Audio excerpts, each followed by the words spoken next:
On the night of July 18, 64 after Christ, the greatest city in the ancient world became a raging inferno that would burn for 6 terrifying days and 7 nights. While flames consumed entire neighborhoods and thousands fled in panic through smoke-filled streets, one man stood watching from his palace balcony. That man was Nero Claudius Caesar Augustus Germanicus, the 5th emperor of Rome, and what he did during those catastrophic hours would forever change how history remembers him. The Great Fire of Rome wasn't just another urban disaster. It was a turning point that would reshape an empire, destroy countless lives, and give birth to one of history's most enduring legends about a mad emperor who supposedly played his fiddle while his capital burned. But the real story behind those flames reveals something far more complex and sinister than any legend could capture. The acrid smell of burning wood and flesh filled the air as terrified citizens ran through narrow streets, their sandals echoing against stone pavements slick with ash and sweat. Mothers clutched their children while fathers carried whatever possessions they could salvage from homes that had sheltered their families for generations. The Circus Maximus, where just days before 250,000 Romans had cheered their favorite chariot teams, now served as a massive refugee camp for the displaced and desperate. This wasn't just any fire consuming any city. This was Rome, the eternal city, the heart of an empire that stretched from Britain to Egypt, from Spain to Syria. Rome, where marble temples housed gods from every corner of the known world, where aqueducts carried fresh mountain water across impossible distances, where the Forum bustled with senators, merchants, and slaves from every nation under Roman rule. Rome, the city that had conquered the Mediterranean and dared to call it our sea. Yet on this summer night in 64 after Christ, all that power, all that glory, all that seemingly eternal strength meant nothing against the primitive force of fire spreading through the wooden structures and oil-soaked shops that crowded between the marble monuments. The question that haunts historians to this day isn't just how the fire started, but why it spread so catastrophically, and what role the most powerful man in the world played in either stopping it or letting it burn. Before we dive deeper into this night that changed Rome forever, I want to make a quick invitation. If you're new to the channel and want to follow more content like this, subscribe and click like to help the channel grow. Your support is essential for us to continue bringing quality content to you. Now, let's return to that fateful night when an empire's capital turned into hell on earth. But to understand how Rome became vulnerable to such devastation, and why Nero's actions during the fire would brand him as either a hero or a monster depending on who tells the story, we need to travel back in time and meet the young man who would become the most controversial emperor in Roman history. Lucius Domitius Ahenobarbus entered the world on December 15, 37 after Christ, in the coastal town of Antium, about 35 miles south of Rome. The name Nero, which would echo through history with such dark resonance, wasn't even his birth name. He was born into a family where political ambition flowed through bloodlines like poison through veins, where marriage was a strategic weapon and assassination was often the quickest path to advancement. His mother, Agrippina the Younger, possessed a ruthless intelligence that would make Machiavelli himself take notes. She was the great-granddaughter of Augustus, the first Roman emperor, and the sister of the mad Emperor Caligula. Agrippina had already buried 2 husbands when she set her sights on her uncle, Emperor Claudius, in 49 after Christ. She didn't just want to marry the most powerful man in the world, she wanted to position her 12-year-old son as his successor. The Rome that young Lucius grew up in was a city of impossible contrasts. Gleaming marble temples dedicated to Jupiter, Mars, and Venus dominated hilltops, their columns reaching toward the heavens like frozen prayers. Below them, the Subura district festered with overcrowded insulae, multi-story apartment buildings where the poor lived in constant fear of fire, collapse, or plague. The wealthy Romans lounged in villas with garden courtyards cooled by fountains, while slaves from Gaul, Germania, and Africa hauled water, cleaned sewers, and died in gladiatorial games for their entertainment. In this world of extremes, young Lucius received the finest education money and imperial favor could buy. His tutor was Lucius Annaeus Seneca, one of Rome's greatest philosophers and playwrights, a man who preached stoic virtues while accumulating vast wealth. Seneca taught the future emperor about duty, self-control, and the burden of leadership, lessons that would prove tragically ironic given what was to come. When Claudius adopted Lucius and renamed him Nero Claudius Caesar Drusus Germanicus in 50 after Christ, the 13-year-old boy suddenly found himself heir to an empire that controlled the destiny of 60 million people. The adoption ceremony took place in the Roman Forum, surrounded by senators wearing their purple-striped togas, their faces carefully neutral as they witnessed Agrippina's masterpiece of political manipulation unfold. But power in Rome was never simply inherited. It had to be seized and held through a combination of military support, popular approval, and the elimination of rivals. Claudius still had a biological son, Britannicus, who represented a threat to Nero's succession. Agrippina understood this mathematical reality with crystalline clarity. On October 13, 54 after Christ, Emperor Claudius died suddenly after eating a dish of mushrooms. Ancient historians whisper of poison, of Locusta the professional poisoner working at Agrippina's command, of mushrooms laced with deadly toxins. Whether by natural causes or maternal ambition, Claudius's death cleared the final obstacle between 16-year-old Nero and absolute power. The Praetorian Guard, Rome's elite military unit tasked with protecting the emperor, declared their loyalty to Nero before Claudius's body had even grown cold. Their prefect, Burrus, had been carefully cultivated by Agrippina for years. The Senate, that ancient institution that had once governed the Roman Republic, ratified what the Praetorians had already decided. Democracy was theater. Real power belonged to whoever could command the loyalty of armed men. Nero's early reign showed promise that historians still debate today. Guided by Seneca's philosophical wisdom and Burrus's military pragmatism, the young emperor initially governed with restraint and even compassion. He reduced taxes, increased gladiatorial games and public entertainment, and showed genuine interest in arts and culture. He composed poetry, acted in plays, and competed in chariot races, activities that scandalized traditional Romans who believed emperors should maintain dignified reserve. The city Nero inherited was magnificent but vulnerable. Rome in 54 after Christ housed over 1 million people, making it the largest city in the ancient world. The population density in some neighborhoods exceeded anything seen in modern urban centers. Most Romans lived in wooden structures that shared walls, creating perfect conditions for fires to spread with terrifying speed. Roman architects had learned to build with stone and marble for temples and public buildings, but private housing remained predominantly wooden by necessity and tradition. The wealthy might afford stone foundations and tile roofs, but the vast majority of Romans lived surrounded by timber, cloth, and oil-burning lamps that could ignite at the slightest accident. The city's fire department, the vigiles, consisted of about 7,000 men divided into 7 cohorts, each responsible for 2 of Rome's 14 districts. They carried buckets, axes, and wet blankets, pathetically inadequate tools for fighting major blazes in a city where buildings stood so close together that residents could shake hands across narrow streets from their upper-story windows. Yet for all its vulnerabilities, Rome in the early years of Nero's reign pulsed with an energy that drew people from across the Mediterranean world. Greek philosophers debated in the porticos, Egyptian merchants sold exotic spices in crowded markets, Germanic gladiators trained in schools outside the city walls, and British slaves served wine in elegant dining rooms where senators reclined on couches and discussed poetry between courses of dormice stuffed with honey and ground pepper. This was the Rome that Nero ruled when he was still young enough to dream of being remembered as a great emperor, before the corrupting influence of absolute power began to twist his personality into something unrecognizable. The fire that would consume so much of his capital was still a decade in the future, but the conditions that would make that catastrophe inevitable were already falling into place. But what nobody expected was that the young emperor's relationship with his own mother would explode into a conflict so vicious and public that it would shake the foundations of imperial authority and set Nero on a path toward the darkness that would define his legacy. Agrippina the Younger had not maneuvered her son onto the throne of the Roman Empire to become a mere spectator to his reign. She expected to rule through him, to be the power behind the purple, the invisible empress who controlled the fate of 60 million souls. But power, once tasted, creates an insatiable hunger that tolerates no sharing, no compromise, no maternal interference. The first cracks in their relationship appeared when Nero fell passionately in love with a freedwoman named Claudia Act. In Roman society, emperors were expected to marry within the aristocracy, to form political alliances that strengthened the empire's foundations.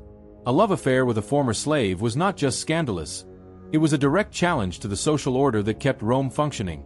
Agrippina confronted her son in the imperial palace, her voice echoing off marble walls as she reminded him of his duties, his destiny, his debt to her sacrifices. She had murdered for him, married for him, schemed for him.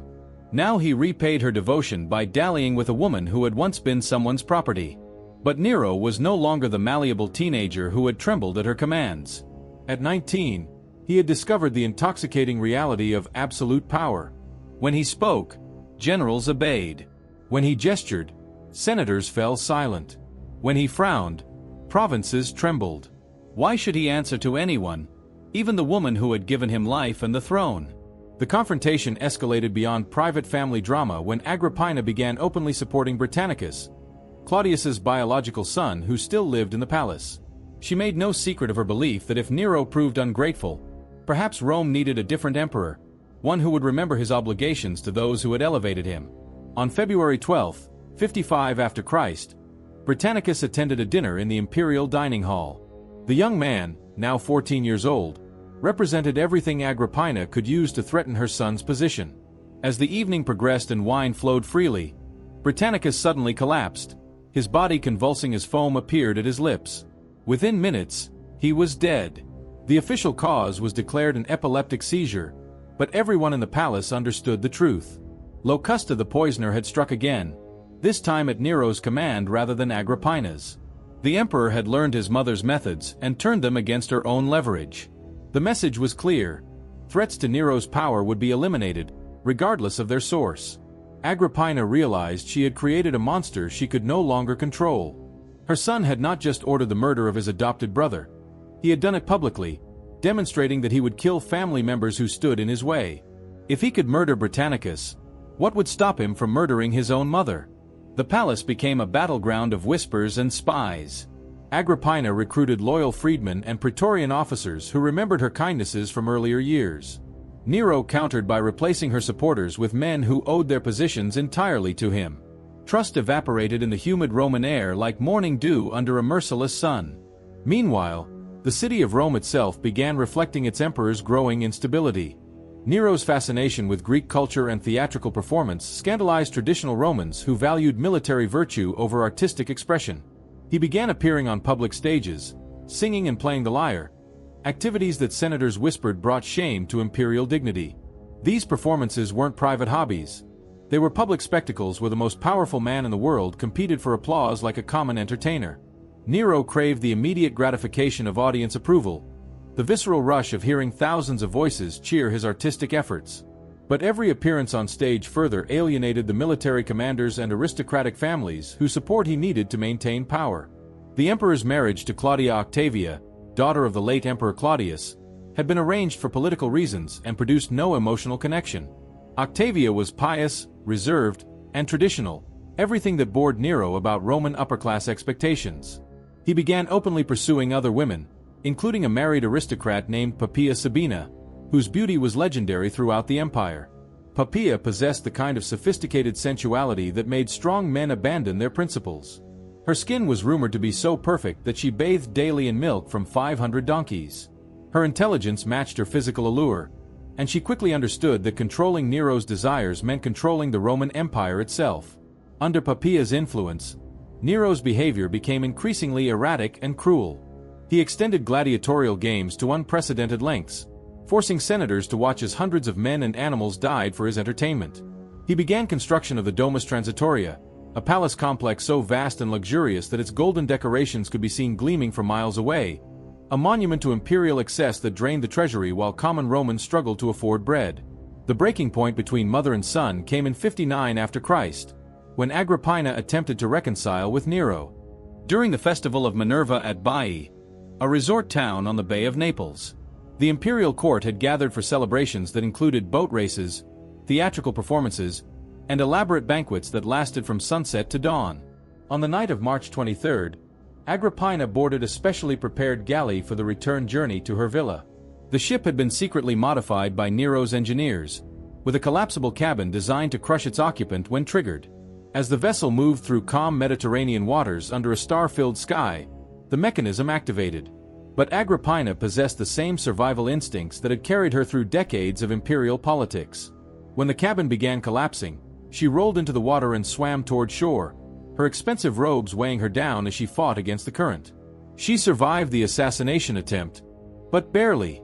Nero's reaction to his mother's survival revealed how completely he had embraced the logic of absolute power. If mechanical murder had failed, he would resort to direct violence. He dispatched Praetorian officers to Agrippina's villa with explicit orders to complete what the collapsing ship had begun. When the soldiers arrived, Agrippina faced them with the dignity of a woman who had always known this moment might come. According to the historian Tacitus, her final words were a command that echoed with maternal authority even in the face of death. "Strike my womb, for it bore Nero."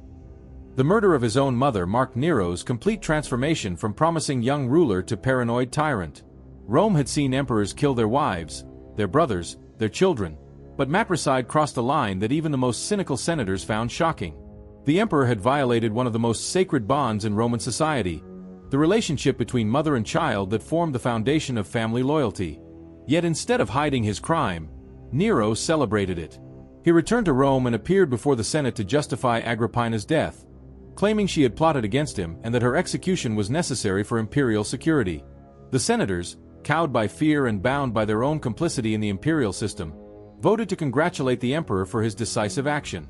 By 64 after Christ, Nero ruled an empire where fear had replaced respect, where survival depended on anticipating the emperor's moods, and where the traditional boundaries of acceptable behavior had dissolved entirely.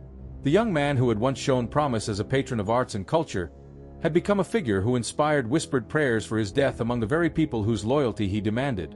But what was about to happen would surpass all expectations and reveal the true depths of how far an emperor could fall when power corrupted absolutely, setting the stage for a catastrophe that would burn Rome's name into history forever. The summer of 64 after Christ arrived in Rome with an oppressive heat that seemed to press down on the city like the weight of divine displeasure. By July, temperatures soared beyond what even Mediterranean natives considered bearable. The wooden buildings that housed most of Rome's million residents became tinder boxes, their oil-soaked timbers and cloth furnishings dried to perfect combustibility by weeks of relentless sun. On the night of July 18th, as most Romans sought relief from the heat in whatever shade they could find, a fire began in the shops that lined the southeastern curve of the Circus Maximus. These structures housed merchants who sold everything from exotic spices to cheap jewelry, their stalls packed with flammable goods and separated by walls so thin that a strong man could punch through them. The initial blaze might have remained a minor incident, quickly contained by the Vigiles Fire Brigade, but the wind that night carried an unusual intensity. Instead of the gentle evening breezes that typically cooled the city after sunset, powerful gusts swept down from the Seven Hills, transforming scattered flames into a roaring inferno that leaped from building to building with terrifying speed. Within hours, entire neighborhoods were ablaze. The narrow streets that gave Rome its intimate character became death traps as panicked residents fled through passages barely wide enough for two people to pass. Families that had lived in the same insulae for generations found themselves running through smoke so thick they could barely breathe, carrying children and elderly relatives while abandoning possessions accumulated over lifetimes. The fire spread with a malevolent intelligence that seemed almost supernatural to those who witnessed it. Flames jumped across streets, ignited rooftops hundreds of yards apart, and created their own weather patterns as superheated air rose in columns that could be seen from miles away.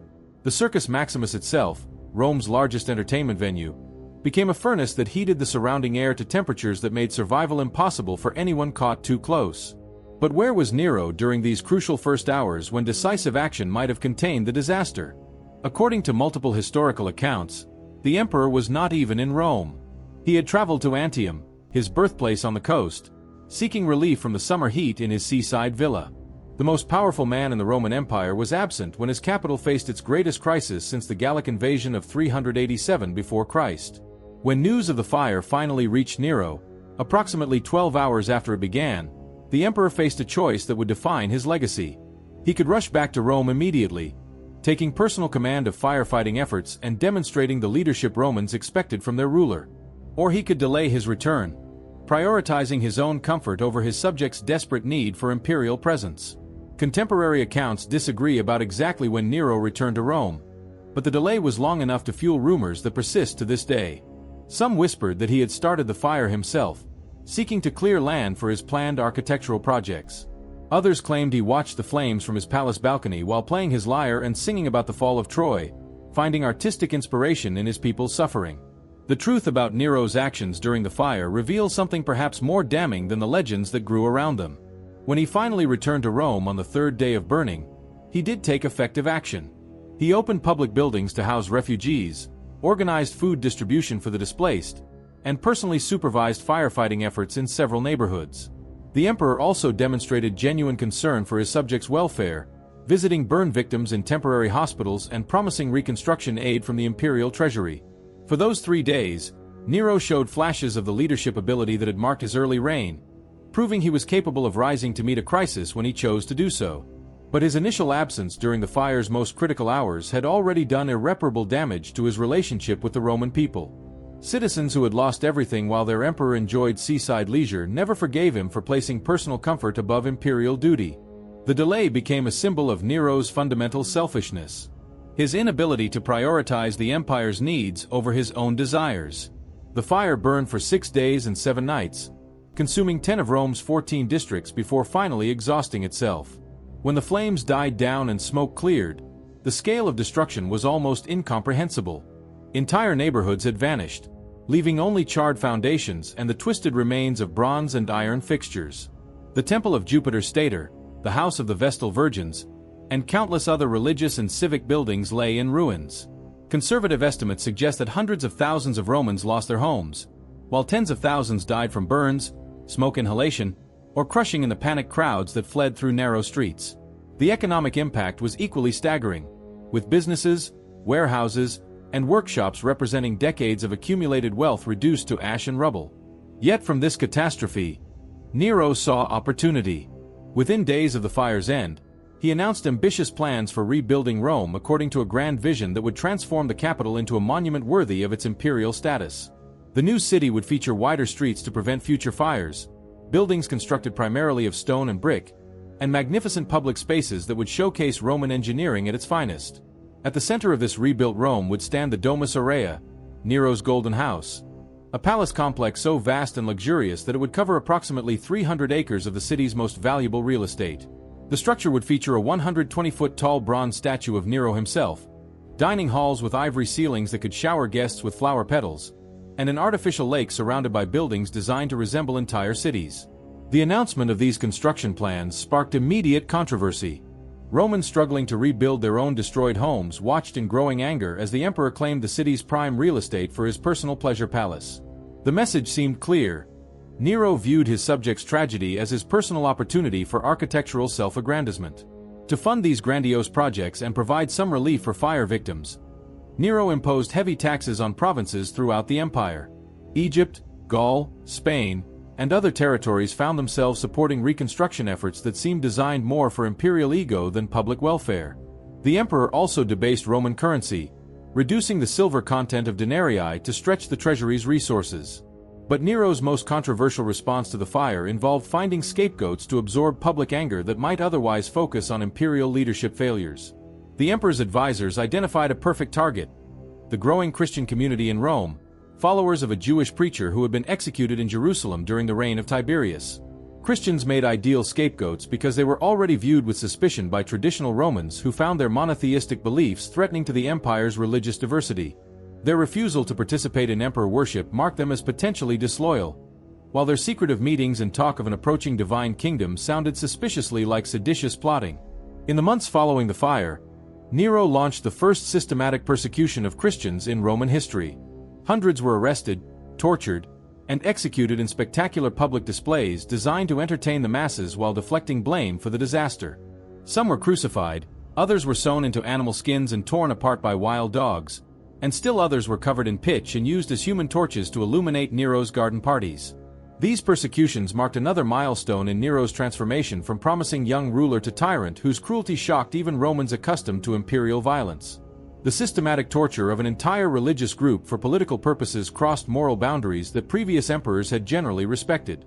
The Great Fire of Rome and its aftermath revealed the full extent of Nero's character flaws: his selfishness in prioritizing personal pleasure over public duty, his megalomania in using others' suffering as justification for self-glorification, and his willingness to scapegoat innocent people to protect his own reputation.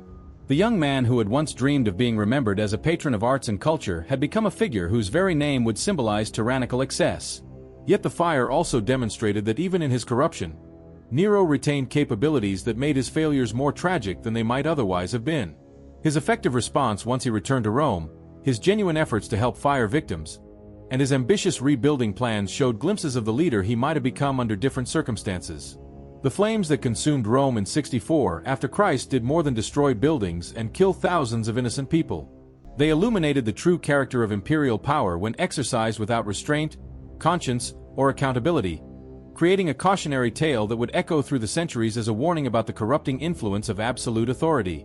The Great Fire of Rome stands as one of history's most vivid demonstrations of how a single moment can reveal the true measure of leadership. When crisis struck the Eternal City, Nero faced a test that would have defined any ruler's legacy, and his response exposed the hollow core beneath imperial splendor. The legend of Nero fiddling while Rome burned, though historically inaccurate since the fiddle wouldn't be invented for another 1,000 years, captures a deeper truth about his character. Whether he played a lyre, composed poetry, or simply delayed his return from seaside luxury, the emperor's initial response prioritized personal interests over public duty at the moment when leadership mattered most. Yet the complexity of Nero's actions during and after the fire reveals something more nuanced than simple villainy. His eventual return to Rome, his efforts to house refugees and organize relief, and his ambitious rebuilding plans demonstrate that he possessed the capability for effective leadership. This makes his failures more tragic than if he had been purely incompetent, because they represent choices rather than inability. The persecution of Christians that followed the fire established a precedent that would haunt the Roman Empire for centuries. By scapegoating an innocent religious minority to deflect criticism of his own leadership failures, Nero created a template for tyrannical behavior that future rulers would follow whenever they needed to distract public attention from their own shortcomings. The Domus Aurea, Nero's golden palace built on land cleared by the fire, became a physical monument to imperial excess. Its 300 acres of opulent rooms, artificial lakes, and towering bronze statues represented everything Romans would eventually reject about autocratic rule. The palace that was meant to immortalize Nero's greatness instead became a symbol of why absolute power corrupts absolutely. Perhaps most significantly, the fire marked the beginning of the end for Nero's reign. The combination of his delayed response, the massive cost of reconstruction, the oppressive taxes needed to fund his projects, and the brutal persecution of Christians created a coalition of opposition that would eventually destroy him. By 68 after Christ, just 4 years after the fire, revolts across the empire forced Nero to flee Rome and ultimately take his own life. The young man who had dreamed of being remembered as a patron of arts and culture died at age 30, his name forever associated with tyranny, excess, and the flames that consumed the greatest city in the ancient world. His final words, according to historical accounts, were, "What an artist dies with me," revealing that even in death, he remained focused on his own perceived greatness rather than the suffering he had caused. The fire of 64 after Christ serves as a timeless reminder that leadership is measured not by the power one wields, but by how one responds when that power is tested by crisis. True leaders rise to meet challenges that threaten their people, while tyrants see only opportunities for self-aggrandizement. The flames that lit up Rome's night sky for 6 terrifying days illuminated this distinction with brutal clarity. Today, when we witness leaders facing crises that test their character, the ghost of Nero's fire reminds us to look beyond rhetoric and promises to examine actual responses. Do they prioritize public welfare over personal comfort? Do they take responsibility or seek scapegoats? Do they unite their people or divide them for political advantage? The ashes of ancient Rome have long since been buried beneath modern streets, but the lessons burned into history by that catastrophic summer night remain as relevant as ever. Power without accountability, authority without empathy, and leadership without sacrifice will always end in flames, whether literal or metaphorical. Stories like these demonstrate that the past lives more vividly than we often realize, and each historical lesson offers insights into the eternal struggles between power and responsibility, self-interest and public duty, the leader we hope for and the tyrant we fear. If you made it this far and haven't subscribed yet, go ahead and subscribe now, hit that like button, and share in the comments what you think about Nero's true character. Was he a misunderstood ruler who tried to help his people, or does his delayed response to the fire reveal the selfish tyrant that history remembers? Until the next video.